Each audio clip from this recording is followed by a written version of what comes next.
Σύλλογος Μικρασιατών Ευόσμου με το εφηβικό του τμήμα θα συνεχίσει το πρόγραμμα.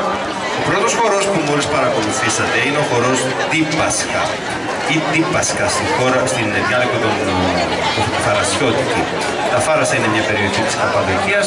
Τίπασκα λοιπόν είναι ο χορός που χορευόταν την Κυριακή του Θωμά, δηλαδή το Αντίπασκα που λέμε εμείς. Αυτό ήταν ο πρώτος χορός που παρακολουθήσατε και ο επόμενος χορός είναι το Χάρμαν Γέρι.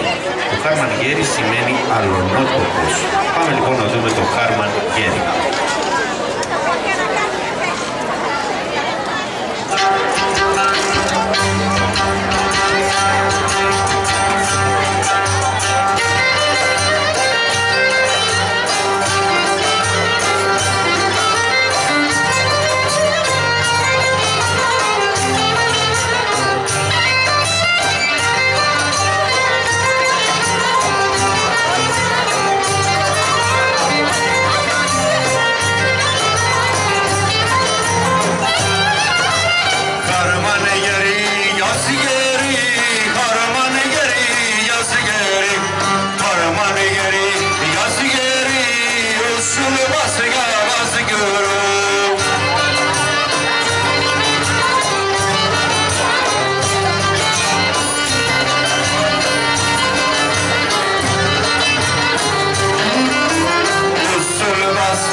Περιοχή των Φαράσων, σχεδόν όλα, είναι στην τουρκόφωνη διάλεκτο. Και αυτό είναι γιατί στην πορεία και στην ιστορία του μικρασιατικού ελληνισμού της περιοχής, οι κάτοικοι αυτοί κάποια στιγμή φτάσαν στο δίλημμα αν θα πρέπει να κρατήσουν τη γλώσσα ή τη θρησκεία. Όταν τους απαγόρευσαν και τους είπαν ή θα μιλάτε τα ελληνικά ή θα κρατήσετε τη θρησκεία σας ή τη γλώσσα σας. Αυτοί τότε προτίμησαν να κρατήσουν τη θρησκεία τους και έτσι πολλά από τα τραγούδια, σχεδόν όλα, είναι στην τουρκόφωνη διάλεκτο. Γι' αυτό λοιπόν αυτά τα τραγούδια που ακούτε δεν είναι τουρκικά, είναι τουρκόφωνα από Έλληνες που κρατήσανε την πίστη τους όχι 400 χρόνια όπως την είχαμε εμείς εδώ στην Ελλάδα, αλλά 800 χρόνια. Γι' αυτό και είναι πάντα περισσότερο άξιοι αυτοί οι Έλληνες των Ελλήνων της Μικράς Ασίας και ειδικά των Φαράσων. Πάμε τον επόμενο χορό που είναι ο χορός με τα μαντήλια.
του Συλλόγου των Μικρασιατών θα σας χαιρετήσει με το χορό Κόνιαλη με τα κουτάλια, με τα χουλέρια λοιπόν μαζί.